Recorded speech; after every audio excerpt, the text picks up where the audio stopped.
याद रखना चाहिए, अच्छे और बुरे भावों की उत्पत्ति, ये 10 बातें प्रधान होती हैं। आपके अंदर अच्छे भाव आ रहे हैं या बुरे भाव आ रहे हैं तो उनमें ये 10 बातें प्रधान हैं। पहला, स्थान। आप कहां बैठे हैं, कहां रह रहे हैं, किस जगह खड़े हैं, आपको स्थान देख करके ही बर्ताव में उतरना है। जैसे मदिरालय है, आप वहां खड़े होंगे तो तमोगुण अपने आप बढ़ने लगेगा, आसुरी प्रवृत्ति बढ़ने लगेगी। ऐसे ऐसे जिस स्थान पर खड़े होने से, देखने से, बात करने से हमारी वृत्ति बिगड़ रही, उस स्थान का तत्काल त्याग कर देना चाहिए, वहां से हट जाना चाहिए। पहला है स्थान। जैसे सत्संग, यमुना जी का एकांतिक पावन तट, किसी लता के नीचे, किसी संत भगवान के सानिध्य में, अब हमारा ये स्थान भजन वृत्ति बढ़ाएगा। उस व्यक्ति का घर जिसके पास जाने से वासनाएं बढ़ रही, उस स्थान में जहां दृश्य देखने से हमारे अंदर गंदी बातें आ रही, पहला है स्थान। दूसरा है अन्न। बहुत बड़ा प्रभाव अन्न का होता है। अगर अधर्म के द्वारा कमाया हुआ अन्न है तो बुद्धि अधर्म में ही लगेगी। यदि भोजन पकाते समय, रसोई रांधते समय आप विकारात्मक चिंतन कर रहे हैं तो कोई भी प्रसाद पाए उसके अंदर विकार जागृत हो जाएगा।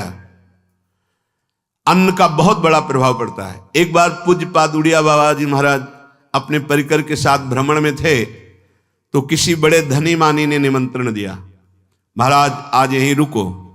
तो बाबा ने कहा हम लोग गांव के अंदर नहीं रुकते, तो बाहर कोई वृक्षों का समुदाय, जंगल जैसा, तो उसमें वहां रुके, पर भोजन उनकी तरफ से, भोजन सबने पाया। जब सुबह हुआ तो महात्मा जन, साधक जन एक दूसरे की तरफ देखे और बोले आज तो हमको बड़ा दोष हुआ, गंदा स्वप्न आया और हमारा संयम बिगड़ गया। बोले ये तो हमको भी हुआ, जितने थे सबको हुआ। उड़िया बाबा के समीप गए, बाबा ने कहा अच्छा ऐसा हुआ, ये तो अन्न दोष है, बुलाओ सन्न पवाने वाले को, फिर चलेंगे। बुलाया और बाबा ने कहा बिल्कुल सत्य बोलना, नहीं तो आप जानते हो इतने महात्माओं के संयम को आपने भ्रष्ट कर दिया, सत्य बोलना, क्या बात थी? उनका महाराज संतान नहीं हो रही थी, सुना था आप बहुत सिद्ध महापुरुष हैं तो आपके परिकर को इसीलिए पवाया, अंदर काम भाव था कि हमारे कामना थी कि संतान उत्पन्न हो, वैसे चिंतन करते हुए बनाया से। बोले सबका संयम नष्ट कर दिया, होश में, नरक जाने वाली बात मत सोचो। अरे संतों को पवाओ जैसे अपने पुत्र को पवाते हैं, ऐसी भावना करनी चाहिए। आज हो भाग्य तो परिणाम खुद मंगल में निकलेगा। काम भाव से युक्त होकर क्यों बनाया? सब संतों के अंदर विकार पैदा कर दिया। अन्न का प्रभाव पड़ता है, हम जैसा अन्न पाते हैं वैसा। कई बार सुनाया है, सिद्ध महापुरुष पूज्य प्रातः स्मरण श्री बलराम दास जी महाराज झाड़ू मंडल के, यमुना के पावन तट पर ही है, रास मंडल के पास ही, वो अपने एक लता के नीचे बैठे हुए भगवत चिंतन कर रहे थे। अचानक यमुना जिस नजदीक है तो कोई माई स्नान किए हुए निकली तो नेत्रों ने देखा और विकार उत्पन्न हो गया। वयोवृद्ध सिद्ध महापुरुष, उन्होंने कहा आप तो इस शरीर को नष्ट कर दूंगा। शिष्यों ने कहा महाराज ऐसा क्यों? बोले किसी माता के शरीर को देखकर हमारे अंदर विकार क्यों आ गया? ऐसा नहीं, आज तक कभी नहीं हुआ, ऐसा क्यों हुआ? उनका महाराज आपस में सब शिष्यों ने कि कुछ ना कुछ तो खान पान में गड़बड़ी हो गई तभी ऐसा हुआ। बाबा आज परिक्रमा करते हैं वृंदावन की, बाद में आप जो आदेश करेंगे जैसा करेंगे, पहले परिक्रमा।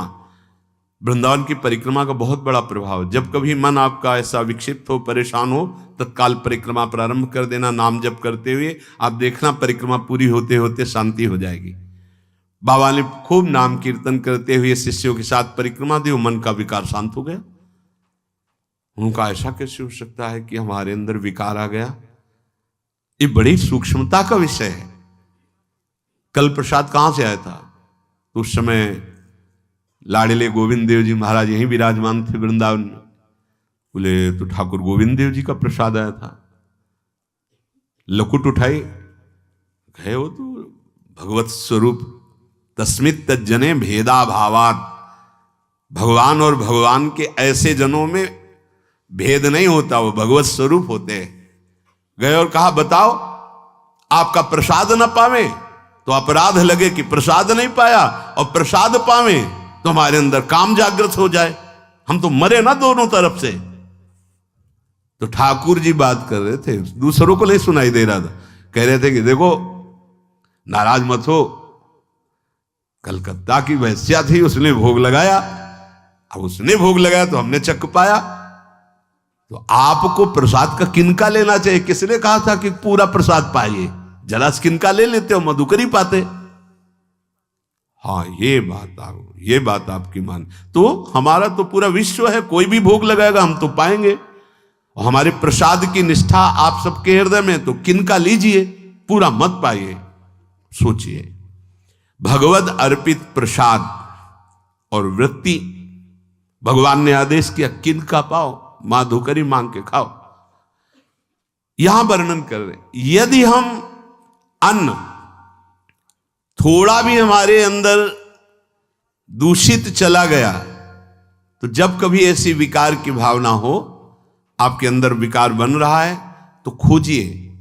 आपने कोई दृश्य देखा है, आपने किसी से बात की है, आपने कोई ऐसा संकल्प बनाया नहीं, तो फिर भोजन दोष आ गया, अब आज उपवास कर दो। जब तक वो वृत्ति न नष्ट हो तब तक कुछ मत पाना, जल से काम चलाना, तो एक दिन एक पहर अपने आप शांत हो जाएगा। अगर बहुत विकलता हो रही तो नाम कीर्तन शुरू कर दो, भोजन मत पाना, नाम कीर्तन शुरू, बिल्कुल शांति मिल जाएगी, बिल्कुल। और ये तो उदाहरण महापुरुष इसलिए देते कि हम सावधान रहें। हमारे अच्छे भाव या बुरे भाव में ये 10 बातें बहुत प्रभाव डालती हैं। पहला स्थान, दूसरा अन्न, और तीसरा जल। पानी भी बहुत संभाल के नहीं, आजकल तो देखो प्रायः ऐसे दांत से प्लास्टिक नोचेंगे, ऐसे पानी पिएंगे, कब भरी गई, कहां भरी गई, कैसा पानी, बड़ा देखो कैसा हमारे भजन साधन के लिए विक्षेप पैदा होता चला जा रहा है। पहले सुंदर सरोवरों का जल, मतलब 15 वर्ष तो गंगा जल ही केवल पिया है, जो आकाशवृत्ति से मिला नहीं, गंगा जल ही पिया है। कुआं का जल, फिर आया हैंडपैप का जल, अपवित्र होने लगा। हैंडपैप में जो वाशर, अगर वो कहीं चमड़े का पड़ा हुआ है तो अपवित्र जल हो गया। अब हैंडपैप का भी अंतर ध्यान स्वरूप हो गया, अब तो नहीं दिखाई देता। अब रह गया है मोटर से निकले और फिल्टर में जाए, वो मशीन जो फिल्टर करती पानी को, आरओ, उससे। अब वो जिनके पास है तो है, नहीं तो परिक्रमा लगाया हो, आपको पानी पीने को नहीं मिलेगा। देखो कैसा समय आ गया। भोजन, पहले कोई दगाबाजी भोजन में तो नहीं करता था। गांव में जब जिसके यहां दूध बेचा जाता था ना, उसको बहुत लघु दृष्टि से देखा है, गाय माए एक बराबर होती है, ये दूध बेचता है। 10-5 किलो मठा तो आप ऐसे मांग के ले सकते थे, अगर अड़ोस पड़ोस में वो मठा मिल जाएगा। जब कोई उत्सव होता, फ्री दूध 100, 200, 500 किलो पूरे गांव के सब दे देते, कोई ऐसे बेचता था। अब दूध नहीं, जब बूढ़े लोग बैठते थे कहते थे पानी बिकेगा आगे चल के। आज पानी बिक रहा है, नहीं बिक रहा, पानी बिक रहा है। हमें लगता है सबको ही पैसे से ही पानी है, वो बोतलें नीली नीली नहीं, इतनी बड़ी बड़ी बिकती, उन्हीं से पानी पिया जा रहा है। आगे और समय जल का प्रभाव पड़ता है। जैसे हम गंगा जल पीते थे, सही कहते हैं, कई कई दिन जब भोजन नहीं मिलता तो पूरी पौष्टिकता गंगा जल से मिलती थी। गंगा माता के जल से ऐसा लगता था मानो हम परम पावन अमृत पान कर रहे हैं, सारी पौष्टिकता मिलती थी। कुएं का जल अपने आप में पौष्टिकता से युक्त होता है, जो हमें चाहिए। आज देखो जल की समस्या हो गई, पवित्र जल पीने के लिए हम तरस रहे हैं। कहाँ हो जल, और कैसे मिलेगा जल? या तो आप पैसे वाले हो तो आप खरीद करके पीजिए, नहीं तो अब वो जल नहीं रह गया कि कुएं से निकाला पी लिया या सरोवर से पी लिया, या कैसा दुर्भाग्य है। जल का बहुत बड़ा योग है साधना में। जैसे स्थान का तो परम पावन वृंदावन धाम, अन्न का तो अब हम भगवत प्रसाद पाते हैं, तो जल का बहुत बड़ा योग है। आज दूषित होता चला जा रहा है, क्योंकि अब हाथ की बात नहीं रह गई है कि आप सुंदर कुआं से जल लें या सरोवर से जल लें या आप नदी से जल लें। हाँ, स्वामी जी के लिए लिखा हुआ है कि रोज यमुना स्नान और रोज यमुना जल ही पान। हमारे वृंदावन के समस्त भगवत स्वरूपों का स्नान यमुना जल से ही होता था, हो रहा है और होता ही रहेगा। बिहारी जी के लिए आज भी कलश में भरकर यमुना जल ही जाता है। तो कपड़ा से ऐसे ढक के जब हम 2 बजे परिक्रमा देते थे तो एक महाभागवत है, वो किसी को छूते नहीं, दूर से कहते छूना मत, बिहारी जी के लिए जल जा रहा है स्नान के लिए बिहारी जी का। फिर चौथा है आपका परिकर, जहां पर रह रहे हैं वो समुदाय, चाहे परिवार हो या आप समुदाय, वो कैसा है, रजोगुणी है, तमोगुणी है, सतोगुणी है या त्रिगुणातीत भागवतिक है, उसका प्रभाव पड़ेगा। पांचवा है आपका पड़ोस, आसपास वाले घर, जैसा है वैसा प्रभाव पड़ेगा आपके ऊपर। पड़ोस निंदनीय है तो बंधन से युक्त होना पड़ेगा। लंका के पड़ोस में रहने के कारण अगाध महिमा वाले समुद्र को बांध दिया गया, रघुनाथ जी ने पुल बांधा और दंड देने के लिए तैयार हो गए थे सरकार, अग्निबाण संधान कर लिया था, पड़ोस के कारण ही तो ना, पड़ोसी रावण था, इसीलिए आस पड़ोस का बड़ा प्रभाव पड़ता है। फिर अगला है दृश्य, इस पे बहुत सावधानी की जरूरत है। ये मोबाइल भगवान चल गए हैं, बहुत विस्तार से चल गए हैं, अब कोई छोटा मोबाइल रखना नहीं चाहता, सब वो स्क्रीन वाला रखना चाहते, टच मोबाइल। दृश्य से बचो, बच्चों, जवानों, बूढ़ों, सबकी वृत्ति जो माया आकर्षित करती, जो दृश्य हम देखने के लिए अंदर से उल्लसित है, वो मोबाइल में सब है, चाहे भागवतिक और चाहे सांसारिक। तो भाई देख लो, गुण दोष में संसार है, अगर आप दोष ग्रहण करना चाहते हो तो दोष ले लो, गुण तो गुण। बहुत बहुत खतरनाक विषय है और बहुत लाभदायक विषय है। किसी संत की वाणी एक बार समझ में नहीं आई, अगर हम 10 बार सुने तो समझ में आ जाएगी, ये लाभदायक है। कभी कोई किसी से बात करनी, पहले जाए तो पोस्ट कार्ड चलते थे, एक कार्ड, वो 15 पैसे का इतना बड़ा वाला आता था, 25 पैसे का बंद वाला लिफाफे में आता था, नीले नीले कागज का 15 पैसे वाला कार्ड, उसमें चिट्ठी जाती थी महीनों में। कभी यहां 1 मिनट में अमेरिका से बात कर लो, कितनी बढ़िया बात हो गई। उसका दुरुपयोग ना करो। अब हमारी इतनी चंचल वृत्ति है कि दुरुपयोग करने के लिए उत्साह बढ़ जाता है। बोले अब सब काम हो गया है, अब एकांत सेवन कर रहे हैं, अंदर से सिटकिनी बंद और मोबाइल भगवान का संग शुरू। 2-4 मिनट सत्संग और अच्छे दृश्य देखे, फिर बगले में वहां सब होता है कि आप बस उसको ऑन कीजिए, फिर जो मनोरंजन शुरू होता है, फिर उपासक मिटिया मेट हो जाता है। ये बहुत सावधानी की बात कह रहे हैं। वैसे हमें लगता है यदि आपको इस बड़े कार्य वाले ना हो तो छोटा मोबाइल रखे तो अच्छा रहता है। तो इसलिए ये एक ऐसा कलयुग भगवान ने रचा है कि बचा पाना बड़ा मुश्किल है। इससे वृत्ति को बचाओ, जो बचा ले गया वो आगे साधना कर सकता है। बहुत सावधान बच्चों। हमें लगता है यदि आपका मन चंचल हो, आपके शासन में ना हो, तो स्क्रीन वाला मोबाइल अपने माता पिता को दे देना चाहिए। और हम कहते रखो, छोटा वाला रखो, कभी कोई आपत्ति विपत्ति या सूचना देनी हो, बढ़िया काम करता है। जरूरी नहीं है इतना बड़ा लेके चलना।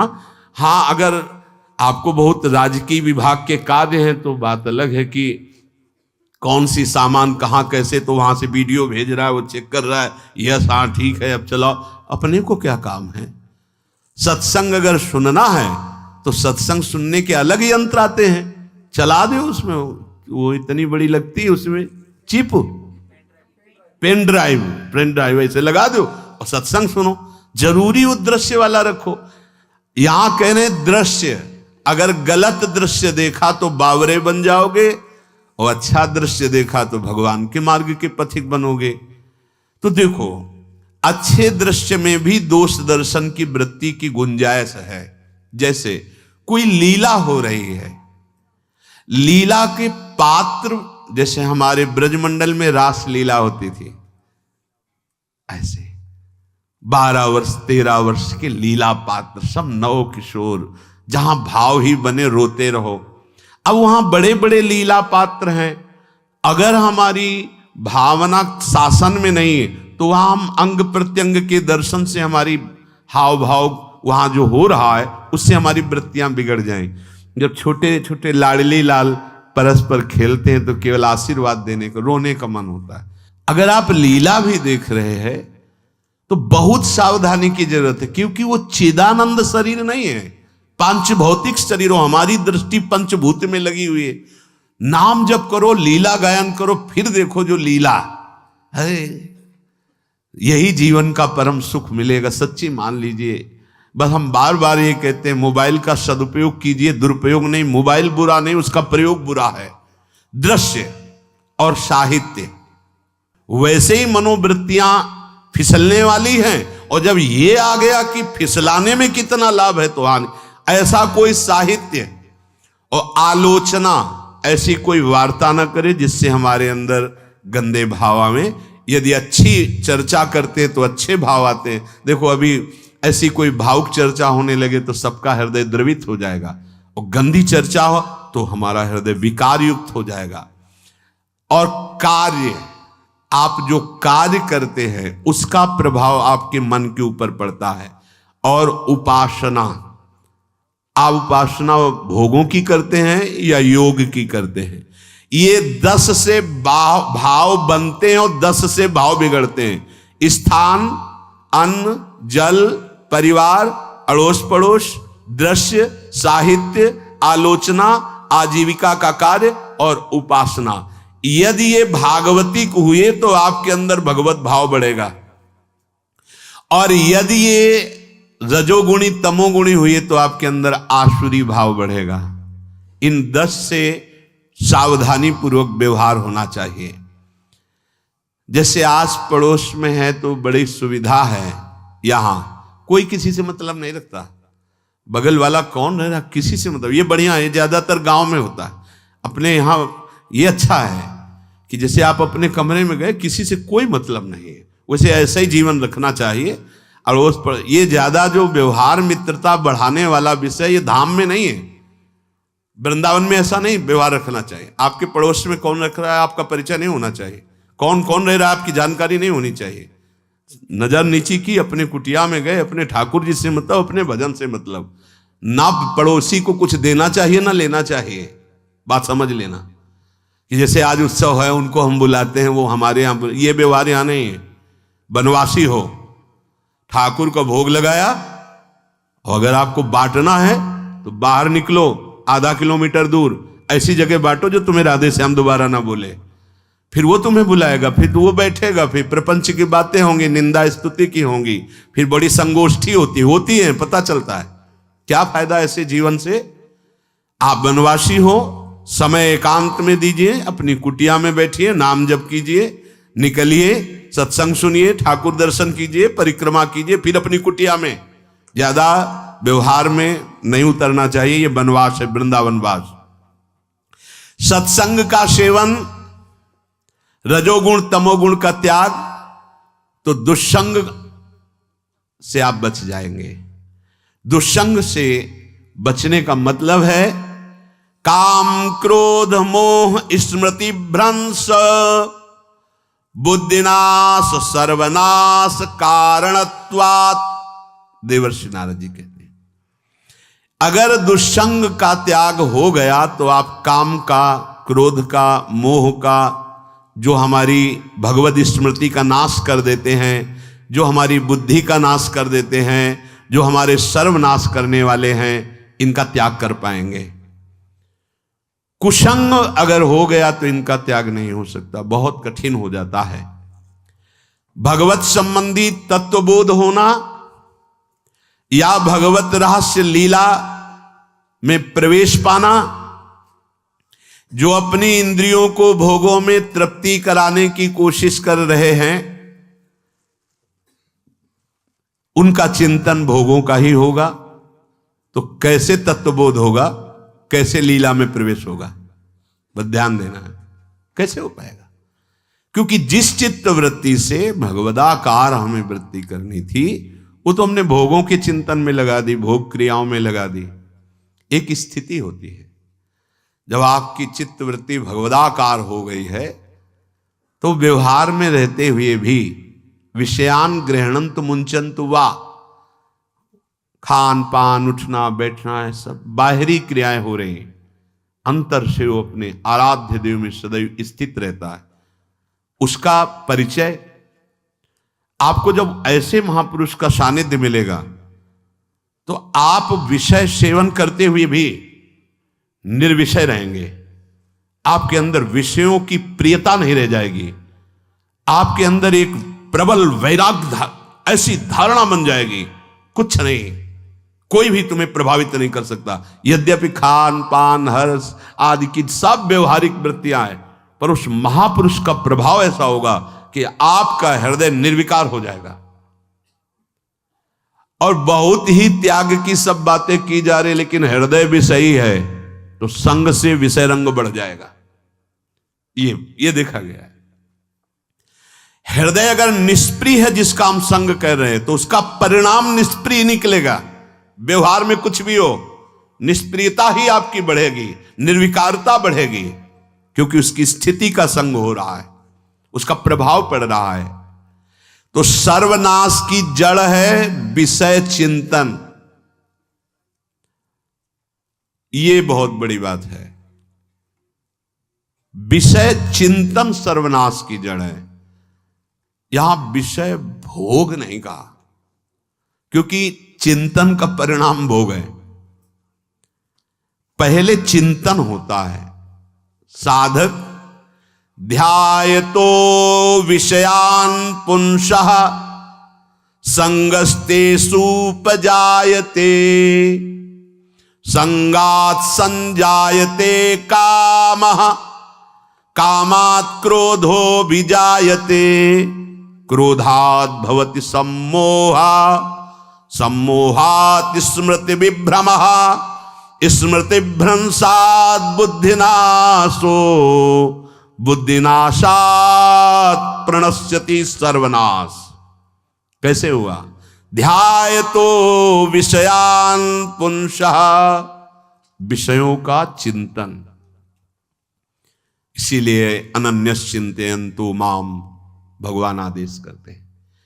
विषय चिंतन न होने पावे, बिना चिंतन किए आपको कोई भी सुख नहीं मिल सकता। आप देख लीजिए, जगत के किसी भी भोग का सुख नहीं मिल सकता। चिंतन से ही आपको सुख की अनुभूति हो रही है। अगर आप चिंतन ना करें तो आपको कोई सुख नहीं मिल। आप चिंतन उसका घसीट लिया गया। अगर सुख होता तो भोग में मिल जाता, नहीं मिला। क्यों? कि बोले चिंतन नहीं। किसी को किसी गाढ़ विषय के चिंतन में फंसा दे, फिर उसके सामने भोजन रखे, खीर में नमक डाल दे, सब्जी में चीनी डाल दे और गाढ़ विषय में फंसा दे। तुम्हारा लड़का जो अकेला था, वो ऐसा ऐसा दुर्घटना हो गई, वो अस्पताल में, अब जल्दी से भोजन पाओ और निर्णय बताओ। वो बिल्कुल नहीं बता पाएगा कि खीर में नमक था, सब्जी में चीनी थी। उसका चिंतन वहां फंस गया। अगर ऐसे चिंतन हमारा प्रियाजू में फंस जाए तो संसार के सब क्रियाएं होते हुए भी वो परमहंस है, वो विदेह है। चिंतन, हम लोग चिंतन में चूक कर देते हैं तो फिर क्रियाओं में हमको बंधना पड़ता है। नहीं, सच्ची माने कोई भी क्रिया उसे बांध नहीं सकती। तो क्या जिनका भगवत चिंतन होता है वो असत क्रियाएं भी करते हैं क्या? तो बोले जब चिंतन ही नहीं तो असत क्रियाएं कैसे हो सकती है? पहले क्रिया के असत चिंतन होता है। आप देखना, कोई भी कार्य पहले चिंतन होता है। इसीलिए यहां कह रहे हैं ध्यायतो विषयान पुंसा संगस्तेषु उपजायते। पहले सबसे पहले विषय का चिंतन होता है। अगर विषय का चिंतन ना होने पावे तो आपको कोई फंसा ही नहीं सकता भोग, कोई भी भोग नहीं फंसा सकता। जहां विषयों का चिंतन हुआ तो संग की प्राप्ति, विषय भोग की प्रबल इच्छा, प्रबल आसक्ति, और वो जो चिंतन हुआ था वही आपको सुख दे रहा है। वही, वहां सुख नहीं है, आपके चिंतन का वहां सुख। जैसा चिंतन, अगर आपका चिंतन विक्षिप्त कर दिया जाए, एकाग्र ना होने पाओ, तो किसी में आपको सुख नहीं मिलेगा पक्का। अगर वही चिंतन सावई मना कृष्ण पदार विंदे हो तो कोई सुख है। गोपी जनों के पति भी हैं, पुत्र भी हैं, पूरे परिवार की सेवा करती हैं, और बड़े बड़े परमहंस उनकी चरण रज वंदना करते हैं। क्यों? क्योंकि उनका चिंतन भगवान का हो रहा है। एक भी वृत्ति शरीर चिंतन में नहीं, बलिहारी है। मुरारी पादार्पित चित्त वृत्ति। विषयों के चिंतन से विषयों में आसक्ति पैदा होती है। आसक्ति से विषय कामना की प्रबलता और क्रिया होती है, और क्रिया में बाधा पड़ने से क्रोध पैदा होता है। क्रोध से मूढ़ता छाती है, मूढ़ता से स्मृति भ्रमित हो जाती है, स्मृति भ्रंश से बुद्धिनाश होता है, और बुद्धिनाश ही सर्वनाश है। इसलिए चित्त का निरंतर अधिक समय तक सावधानी पूर्वक भगवन नाम में, भगवत लीला में, आप सब भगवत कृपा पात्र जन है, चिंतन न बिगड़ने पावे। होता क्या है कि क्रिया से तो हम सावधान है, समाज है, क्रिया से तो हम सावधान, क्योंकि समाज भी है, व्यवहार भी है सामने, लेकिन चिंतन तो कोई नहीं जान रहा ना, अंदर ही अंदर हम क्या चिंतन कर रहे हैं। तो साधक चूक कर बैठता है।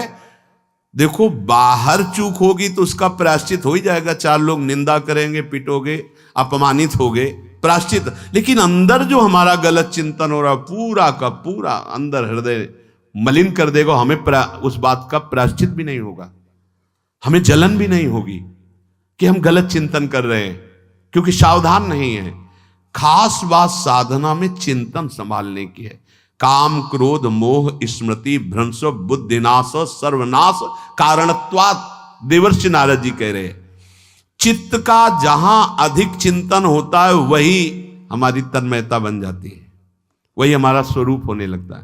बोले बहुत कामी पुरुष है, बोले बहुत क्रोधी पुरुष है, बोले बहुत नीच पुरुष है, पूरा संबोधन होने लगा उसके लिए, क्योंकि वो उसी चिंतन से, वैसी क्रियाओं से। अरे बोले तो बड़े भगत हैं, भगवान के स्वरूप है साक्षात।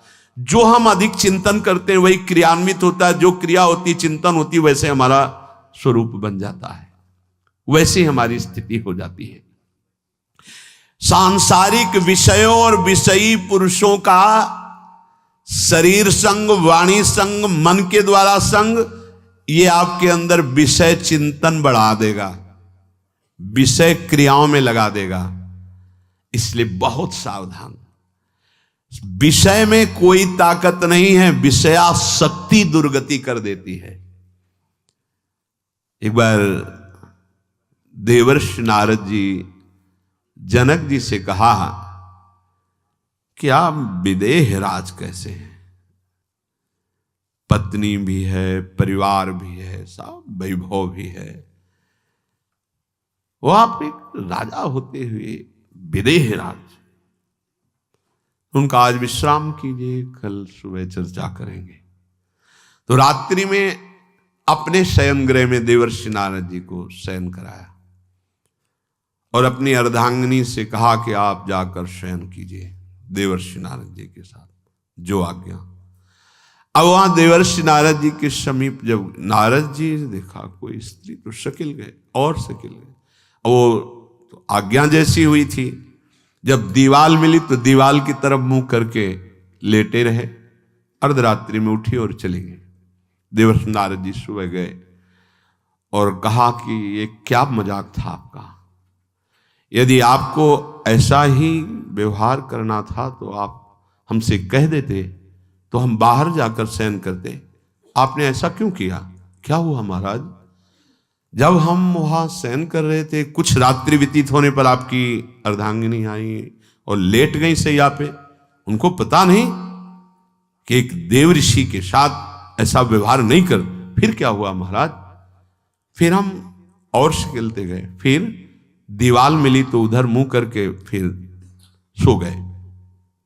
तो तुमने स्त्री को दीवाल नहीं समझा, दीवाल को दीवाल समझा। यही आप में और हम में फर्क है। आपके लिए जैसे दीवाल निश्चिंतता का कारण है, ऐसे ही हमारे लिए स्त्री होते हुए भी वो दीवाल की तरह ही है, किंचन मात्र विकार उत्पन्न नहीं कर सकती। यही अंतर है। इसी बात से हमको विदेहराज कहते हैं। ये स्थिति अब कह दे, स्त्री शरीर और दीवाल में क्या ज्ञान की विशेषता? वो जड़ है और चैतन्य नहीं। ये शरीर भी जड़ है, चैतन्य आत्म तत्व है। पंचभूतों से दीवाल बनी है।